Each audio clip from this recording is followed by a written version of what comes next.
Yay Networks.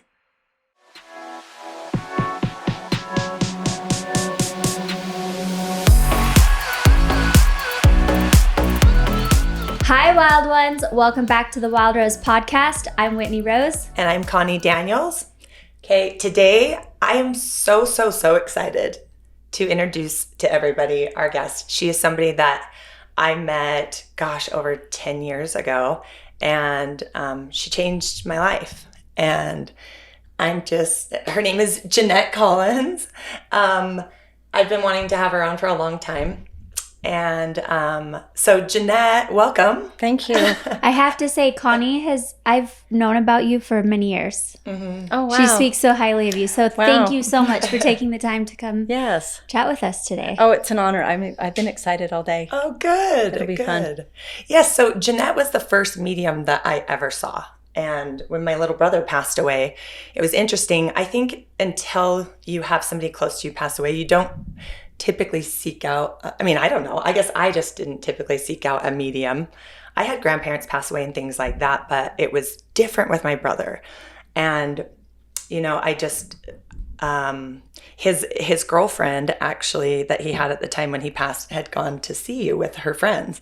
And I know you've seen a lot of people, and this is over 10 years ago, and I don't even know if you remember all of the stuff that, comes up in these meetings with people. And but I just remember she came back to our house and after she'd met with you, and she was trying to find my mom, and she's like, my mom was busy talking with somebody, and my older brother was out in the backyard, and she's like, I just went and saw this medium, and she told me that Anthony's with these 3 people. And he was like, what? And she said their names, and he sat there and looked at her and said, wait, who did you go see? And she said, this lady, Jeanette. And he said, these 3 people, you had them all exactly by name. They were 3 of the closest people in my brother's life that had passed away before him, that he'd known. It was my grandfather on my dad's side, my grandmother on my mom's side, and my brother that she was talking to, his little baby, had passed away. And you had said all their names. And so at that point, all of us were like, who is this woman? We need to go see her. There's no way you would have just, guessed that. No, that would be wild guessing, wouldn't it? It would be absolutely You'd be crazy. very good, because that's before the days of Instagram even. Yeah. So you'd have to guess very hard. So I'm so curious. Can you tell us a little bit about yourself and how you knew that you were gifted and how you got into helping people, your background as a medium? Because earlier we were chatting before we started recording about how you would do readings for people. And it just so happened you started helping people connect with people who've passed on. Yeah. But really you're totally by accident. Just by accident. So I want to know more about that. How does that happen? And I know your life mission now is to help people transform their lives. So where did it all start? Well, first I do want to start with this. I really hold some respect for, I don't call myself a medium or a psychic or any of that, because I don't like to be labeled. Mm-hmm. It's fine that because people don't know what to call it, but I don't like the labels, because it tends to put me in a position where other people aren't like, I'm the medium, you're the client. Really, we can all do these things. We can all tune in because we're all connected. Nobody's ever disconnected, even if somebody's passed away. Mm-hmm. But going to my childhood, I thought everybody could do this from the time I was a small kid. I was born into a very large family. My father was a polygamist, so I've got 46 siblings. Whoa. Yeah, 47 total with me, of course. Where do you fall? I am my father's 19th and my mother's 9th. Wow. Yeah. And so I fall kind of dead center almost of those children. But my mother's father died when she was 4. He was killed in a car accident. And then she lost a baby, my oldest sister, when she was 9 months old. Well, I thought everybody could see these people walking around, and they weren't there all the time. But when my mother was having a rough day, I could see her. I would see this man go up and rub the back of her head. And she would wipe her hand and wipe it away like if it was a fly. And I was little, maybe 3, 4. And I'd ask her, why don't you want the man to love you? Wow. And she'd say, what man? And then she'd go off into her stuff, unawares of what I was talking about. But by the time I was 12 or 13, I'd stopped seeing it. I tuned it out. There was too much trauma going on in my life for me to tune into that. I needed to focus in on myself, so that I could heal the stuff. Because I call it gifted. It might sound strange to people, but I was really gifted with a beautiful life that was filled with all kinds of abuses so that I could transform. You know, it's like initiation.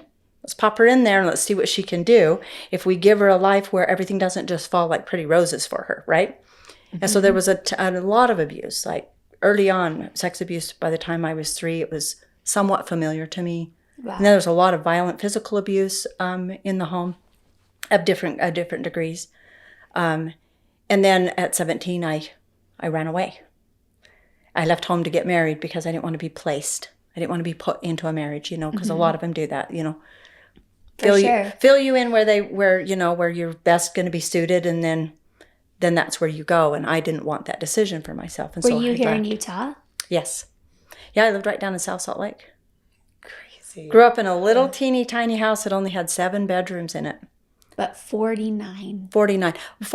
47. Yeah, my dad had 3 wives at the time, and then all of us kids. But obviously, we all weren't there at once.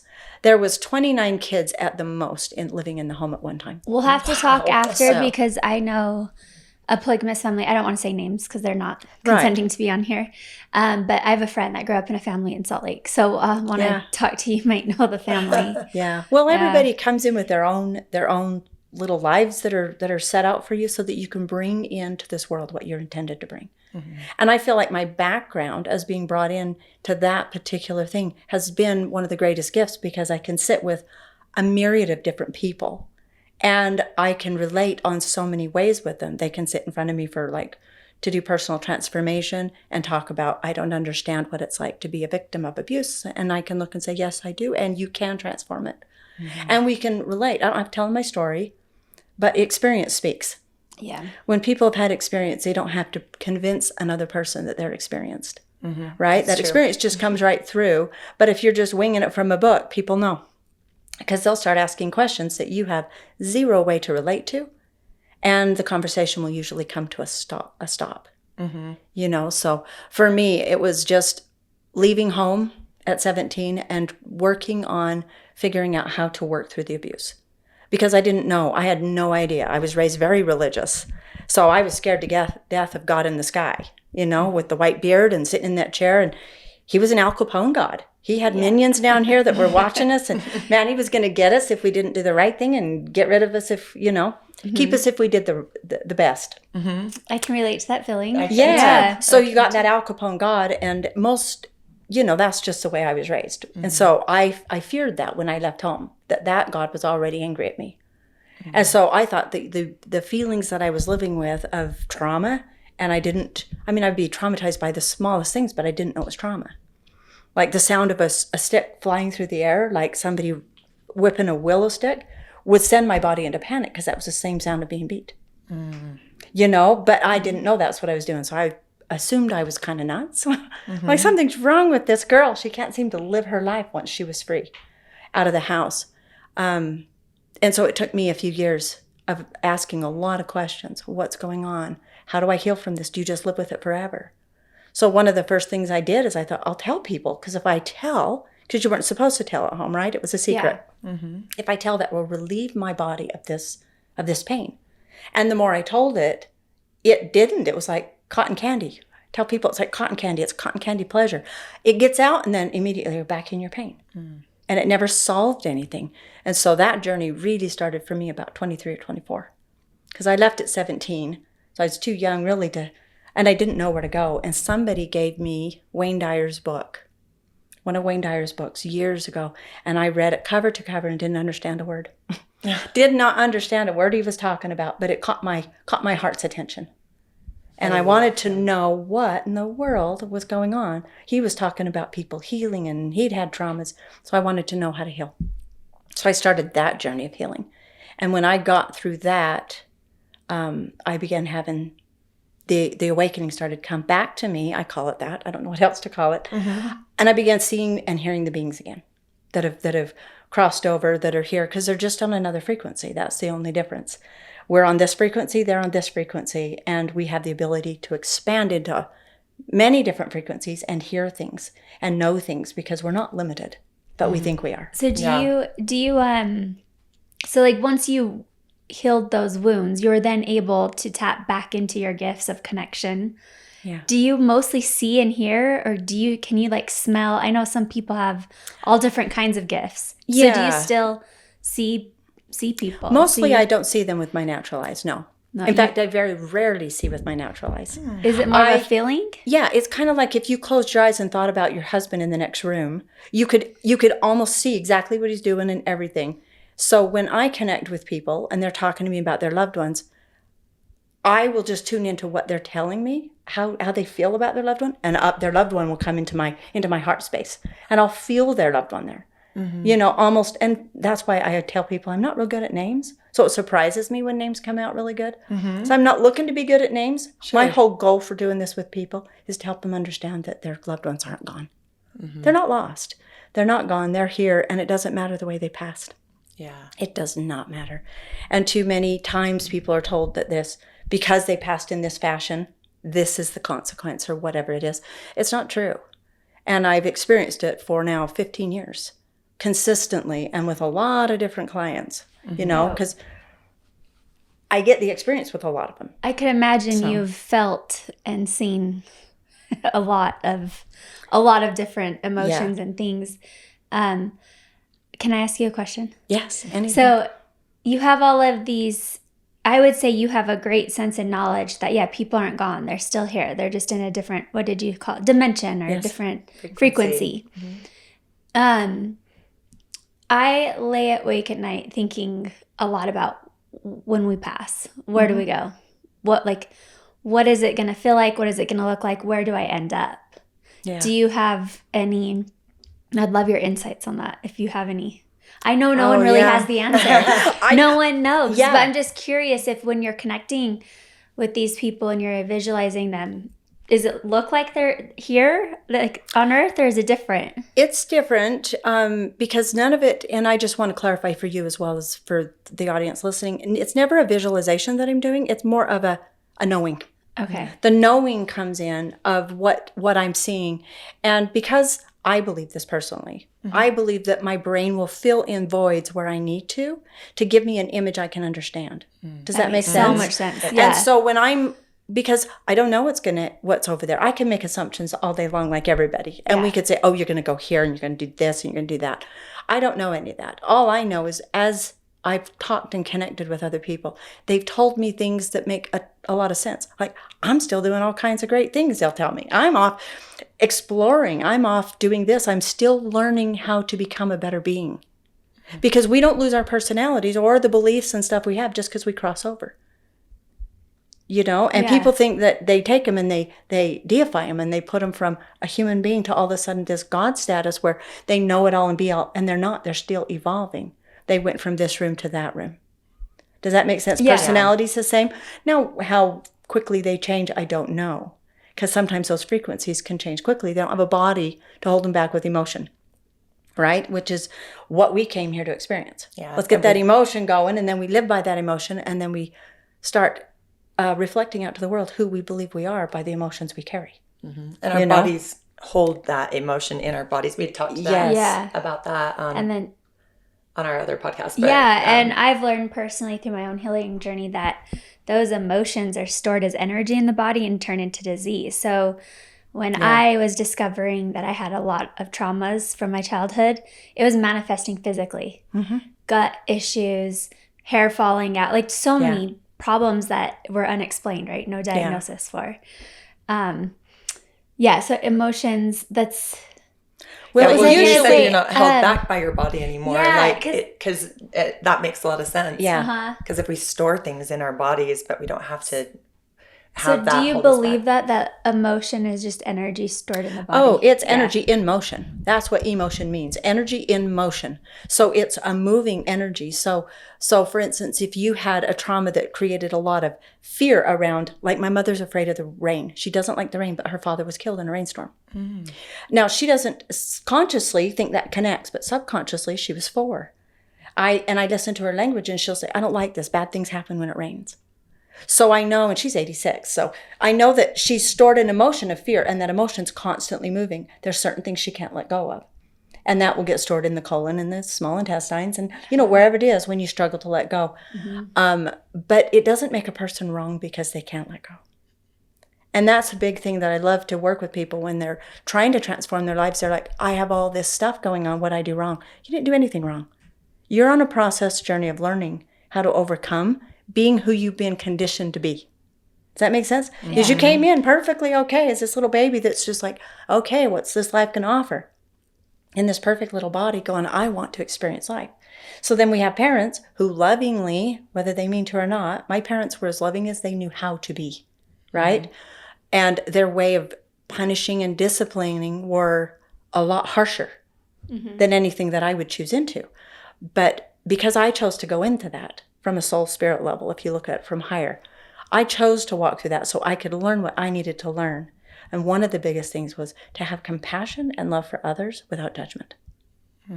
Because the one person I wanted as growing up as a kid to get their love from was my father, right? Here I'm in the middle of all these kids. He had some that were favorites. Now he'd probably claim he's crossed over so he can do what he wants. But some were favorites and some were not. But you could witness the kids that he got along with better and the kids that he didn't. Well, I was one of the kids that he did not get along with. I cried too easy. I was way too direct. I didn't know how to play the game of tease and pretend with him. I just said it like it was, and that didn't go over very well. So I spent my whole entire youth growing up trying to get his love and wanting him to love me and constantly being put down for it. Clear up until he died in October of 2019. And it was literally a week before he passed when he gave me my first compliment. Wow. Really? Yeah, I had worked through it before then. Yeah. But every time he saw me, he'd say, I don't hug ugly women. I don't. And he would tell me, and that was just his way of doing it. He'd see me, he'd say, I don't hug ugly girls. And oh my God. For years, I had to work through that. Like, why am I so ugly? Why would my father not like me? And that was something I had to work with. But I was trying to get his love, and it took me clear until I was in my 30s, maybe my 40s, when I began to really practice and realize, could I love him the way I wanted to be loved, regardless if he changed? And that was huge for me, because then I started seeing a man who was looking to be loved and didn't have the tools that I did to overcome that. He didn't know how yet to do that. He was still stuck in that old model of, I'm the dad, you're the kid, you do as I say. So I began to give to him what it was I wanted.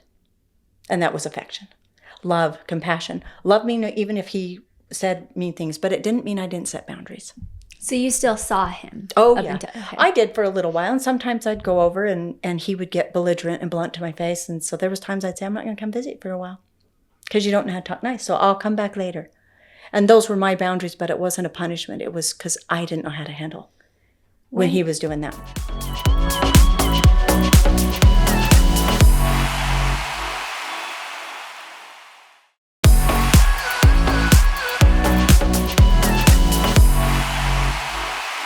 When do you get, because I have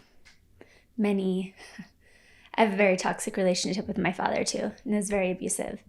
And I had to cut him out of my life because it was no longer safe for me or my children, and I needed to break that cycle of abuse. But something, and I'm like, it sounds so bad to say out loud, but I'm okay. Like, I've moved on. Yeah. I have mourned him. It's almost like I've mourned his death, even though he's still here. Right. It was just easier for my brain to do it that way, that he's gone. And, there's a therapist that I was working with and another energy healer. Like, so many people have told me, write him a letter and let him know that you forgive him. And I'm like, but I don't want him to know that I forgive him. Mm-hmm. I forgive him for me. His punishment is living with himself now. Okay. And I know that sounds harsh, but I'm not ready to verbally tell him that it's okay. I still love him and I still send love to him energetically. But something I'm realizing now and I need help with is, yes, the pain isn't as, if I talked about this a year ago, I'd be in tears and it'd be too painful. I couldn't go there. I'm fine now, but I get caught in this cycle of why. And then I have to realize, remind myself, it doesn't matter why it happened. It happened for your highest good. Like you were saying, it really resonated with me when you said you had to come and walk through that door to transform and learn the lessons you need to learn. And I chose to go through those hard things to learn whatever it is I'm learning now, right? But I guess I'm just stuck in this. Sometimes I'm getting better now. I get stuck in the why. Yeah. Like, why did my family member do this to me? Or why did this person do this to me? Why my parents are supposed to love me unconditionally. Why don't they? And it really started when I held my daughter. The day I held her, I just thought, you are the most perfect being. And I guess I felt God's love so profoundly that I'm like, I could never not love you. Even if you do make some bad decisions, there's nothing that would prevent me from loving you unconditionally. And so that really like struggles with me that my parents, I don't feel that from my parents. In fact, my father actively tries to hurt me. Yeah. And tried and got away with it for many years. Right. And I was my daddy's favorite, but I was still not well, I was mistreated. Right. Well, the question I would ask if you were sitting in front of me, like if we were having a session together, I would ask you, when you think about your father, what emotion comes up? Sadness. Okay. So then where do you feel it in your body?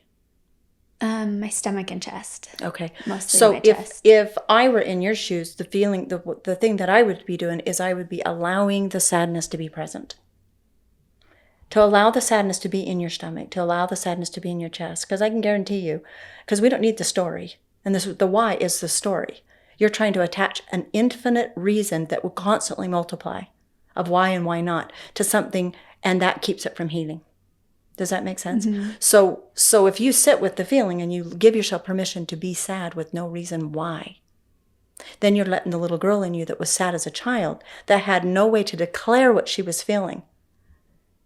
She just felt sad. And why are you sad, Whitney? What's going on with you, right? Mm-hmm. And you're like, I don't know. Well, cheer up. You don't have a reason to be sad. But sadness was sitting there. Well, now your body's saying, you're an adult. Can you let sadness be present? Can you be the parent to you? And let sadness just be present because it's sadness.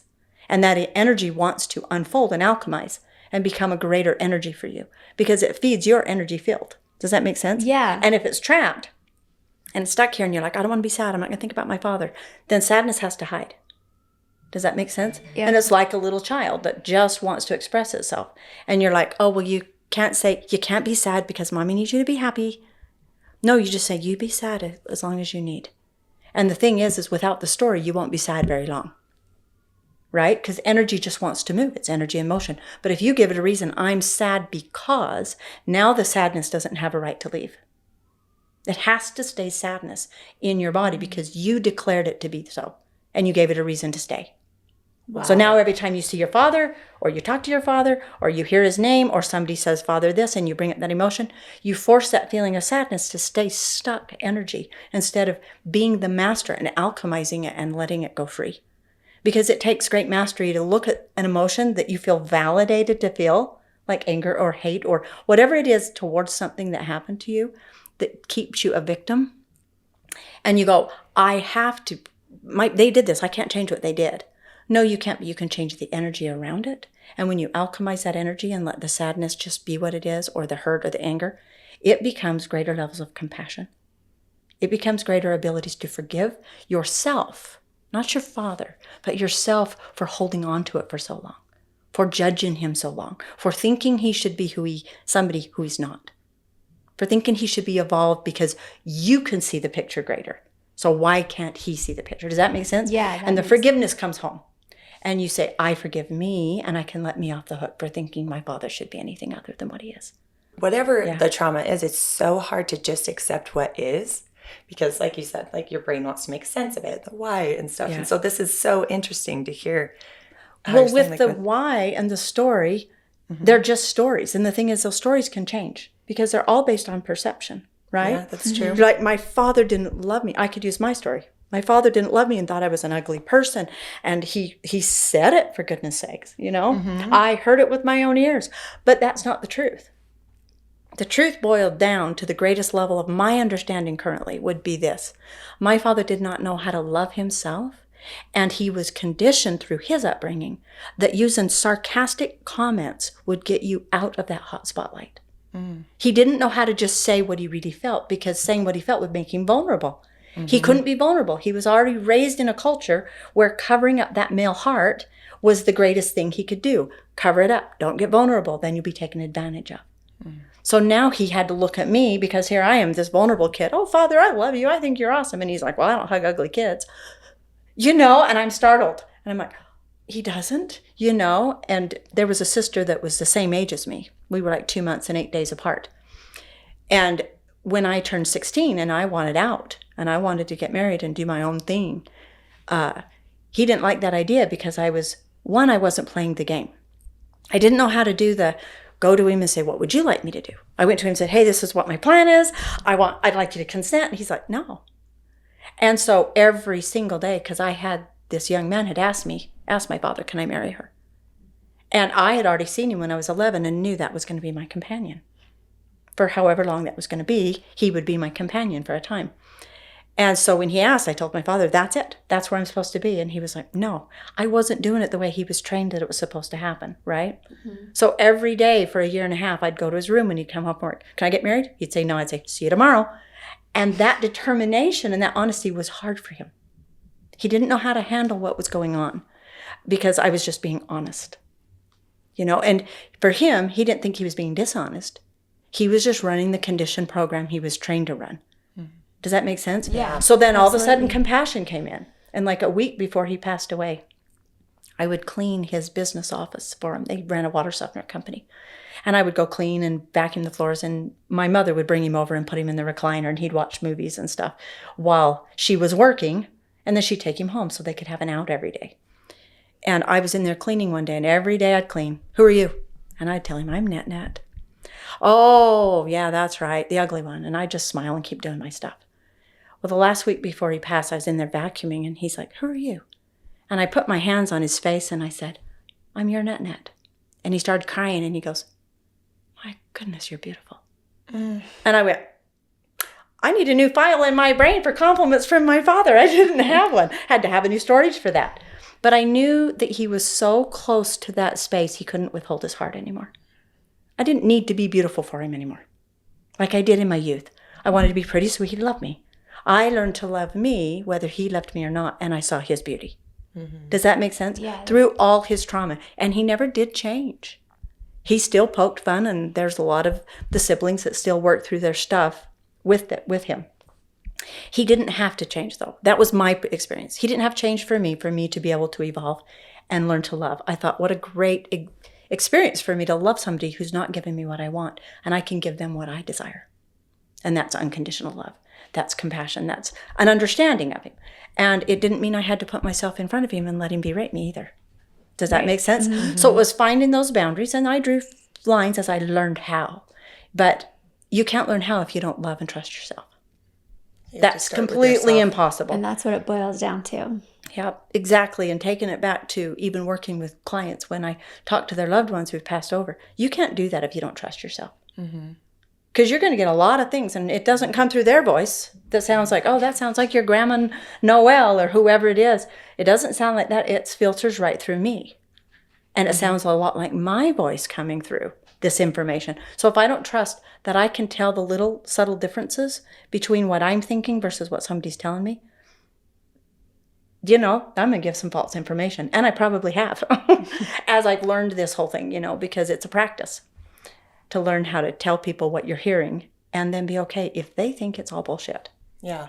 Because it's sort of your interpretation of what you think, feel, hear, see. Exactly. It's your interpretation of that person coming and they through. They can give you information, and they do. They give loved ones that have passed away, for either one of you, will give you information through feelings and stories and thoughts, and through other people. Somebody can come up and say something to you, and you're like, oh my goodness, that sounds just like something my grandma would say. Well, it was grandma passing a message on. And a lot of times it isn't something that people are like, my grandma keeps coming, it's so important, I gotta find out. She just wants you to know you're okay, you're loved. She didn't go nowhere. I'm right here, still with you, Not like following you around necessarily, But I'm here. I'm here. We don't go anywhere. We're connected like through a great, you've heard it, through like a web. Yeah. Okay? So whether you're in your body or out of your body, you still got that connection. And it's only us that think we lose it when they die that makes it so we can't feel it. Because we're like, oh, they're gone. They're not gone. You know, they're still here. When my family, we had a lot pass away in 2019. One a month for 5 months. Whoa. Yeah. And so that was a big, okay, let's wake up to this. You know, my oldest brother had passed from cancer. We knew he was sick and we knew he was going to go. He passed in June. And then in July, my brother was murdered in Mexico. And that was traumatizing because you don't expect that to show up. So, No. yeah, now it's like, okay, Jeanette, this is my personal experience. Can you find that compassion when your instant emotion is anger? Your instant emotion is somebody's going to pay, right, for what happened. And it took me a couple of days to really sit with it, to be able to go to the space and see that those that pulled the trigger on him were conditioned to believe that that was all they could do. That doesn't mean I approve of the behavior.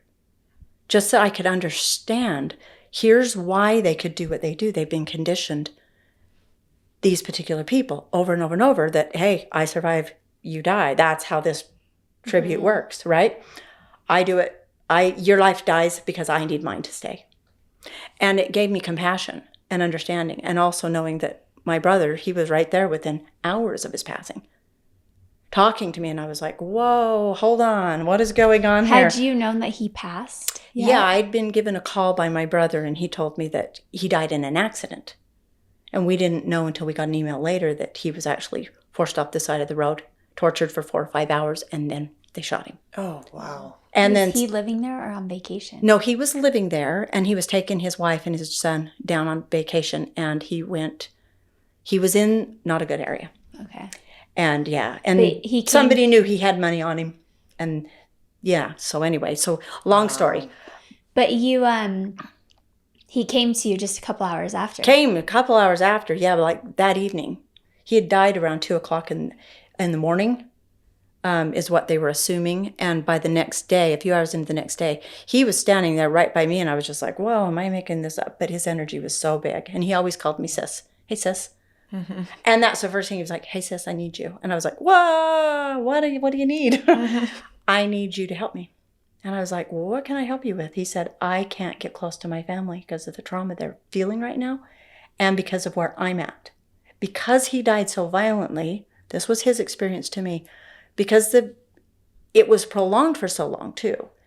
He hadn't processed a lot of emotions because he was in fight or flight right up to the very end, trying to figure out how to save his life. And he said, I need to process the fear I was feeling and some of those emotions that were really coming up for me that I couldn't, because when I get close to my family, that's all they feel. Mm. And so I sat, and the best vision I can say is he put his hand on my shoulder, and I felt what he felt. I said, if you show me any visuals, I'm out of here. I don't want to see. I already know what happened to you. I saw the picture. I'll help you move the emotion. And we did that for about 3 hours. And that emotion just ran through me, and I sobbed, and I shook, and I got afraid, and then I'd say, I need a break, and he'd pull back his energy and then come close again. And after that, it all left, and he just said thank you, and he was gone. Wow. And went to his family to be with his wife and his kids that were here in Salt Lake, because he had a family here too that was missing him pretty bad. And so that was hugely powerful, you know. And then he came to me about 4 days after the whole event. I thought it was my son coming to say goodnight in my bedroom, because they would always just open the door, come over to my bed, goodnight, Mom. Mm-hmm. And I heard the door open, or what sounded like the door open. I heard somebody shuffle across the floor to my bed and then kneel by my bed. And I thought, my kids never kneel by my bed. So I looked over, and there wasn't anybody there. And I was like, who's in here? And he goes, hey, sis. I was like, what? And he's like, thank you.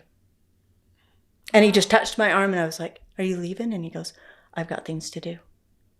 And I knew what he was going to do, you know. He had work and things he needed to do for his own soul's journey. Mm-hmm. And he took off.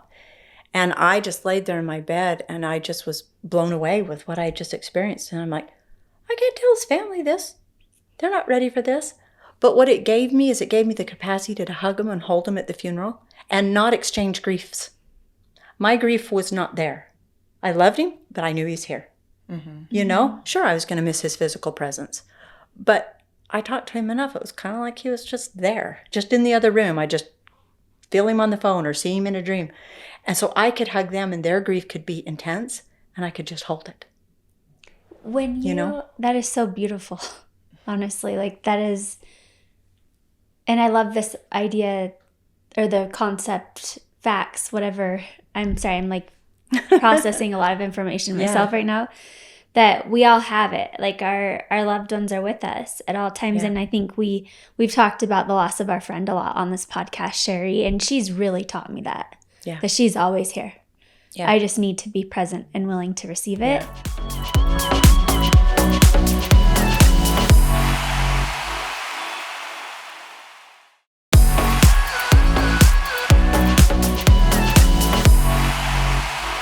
Okay, so when you know that you feel someone, you can feel a presence, an energy, like you know someone's there, whether you know who they are or not. Do you just accept that as, oh, someone's around me? And I figure if they've got anything to say, they'll say it. Yeah. You know, and I've learned this. It wasn't something that I always was like, oh no, what do they got? They got a message. I better tune in so I can get it. I don't really have to. And I don't think really most of us have to. I think we get the message almost immediately if there's one. It's just we excuse it. Because we don't trust what we heard. Right. It's like, hey, I'm just letting you know you're loved. And you're just like, well, what's the real message? Well, you know, or, hey, I'm just here. Or, you're going to be okay. Don't get so upset over something. You know? Or if it's just a knowing, you're like, did I put that in my head because I want the validation? Or is that And really... would it matter either way? I guess not. That's a great question. Because honestly, it really doesn't matter either way. If you feel peace and your heart goes at rest when you go, my loved ones are with me, whether you think you created that thought or not, doesn't really matter.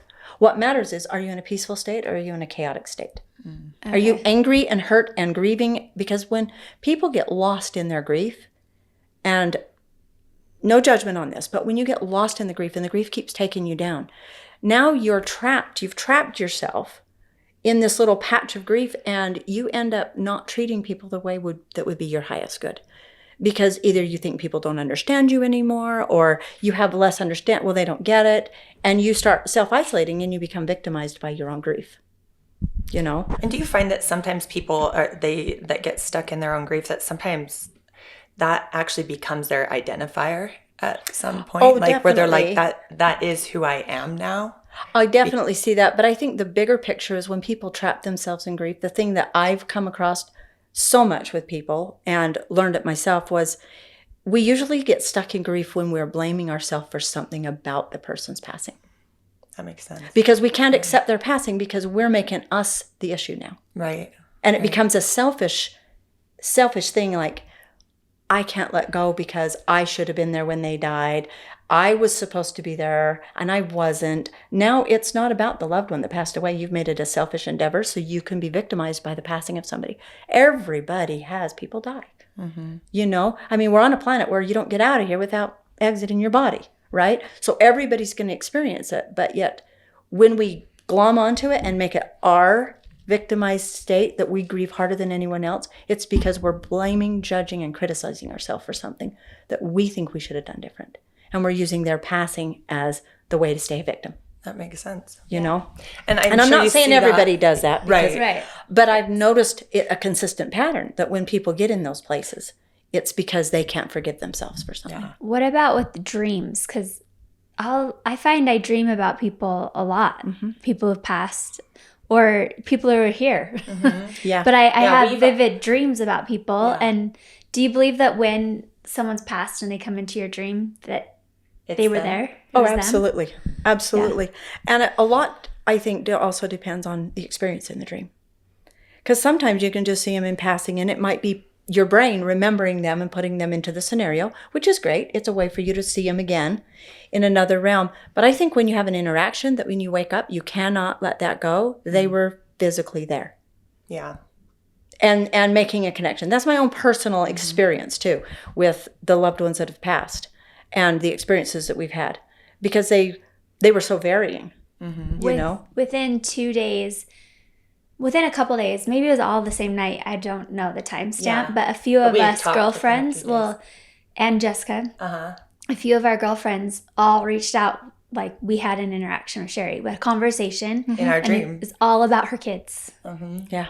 Every one of us experienced something about her children in a different, you had a completely different conversation. Yeah. I had one, and Jess had a completely different. I think they're amazing. Yeah. And I think those gifts are, for me, this is my personal belief, gospel according to me.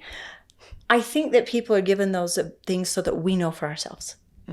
So that you know for yourself that your loved ones are there. Because you could dismiss it and go, what a silly dream. We all dream the same thing. And that would be okay if you dismissed it, but then it sits right here and your knowing doesn't grow. Does that make sense? But it takes personal trust to say, she came and talked to me and I could feel, and I know she's still there. Your knowing can increase, you know, but we're given choice. We can dismiss it all the time and you'll stay stagnant at that one spot. No problem with that. You just don't evolve. But if you begin to trust yourself and let those pieces add without making a story of, they did this because I'm supposed to do this, you know, just saying, I can see my loved ones. I know they're still there. You'll keep evolving into that space where you realize we're infinite beings. We're not just what our bodies represent. That's just so that we can see each other. So we can have a separate but connected experience. So I can look at you and you can tell me something and I go, oh, that's a different perspective than I have. I can see things in other people. But really, when you pull out of this, we're all in this big, one organic organism is the best way to put it, having a very unique experience. But what I do affects every single person that's ever been and ever will be. What you do, be it positive or negative, we have that effect on each other. How it affects, I don't know, but it's that ripple effect you hear so many people talk about. Or like the butterfly effect. Yeah, but it's really, truly, if I berate myself, I'm berating all of the human organic species, all of it. I'm berating them. If I tear myself down, if I love myself unconditionally, I'm loving the entirety. And you know that's a fact because you can follow the evidence of it. And you notice as you be kinder to yourself, you find compassion for the person at the store, the person getting on the road. And they're all images of you, in a way, pushed out there so that you can see it in a different way. So I can have compassion for them. I don't need to know their whole life to say, get in front of me. I don't have to be first, right? But if you're struggling with needing to be first, everybody else gets to be behind you, you know? And then we create that cycle because that energy is what we're putting out. Does that make sense? Yeah, absolutely. We had such a great conversation with Jeanette that we are going to come back with part 2 next week for all of you. Until then, be you, stay wild.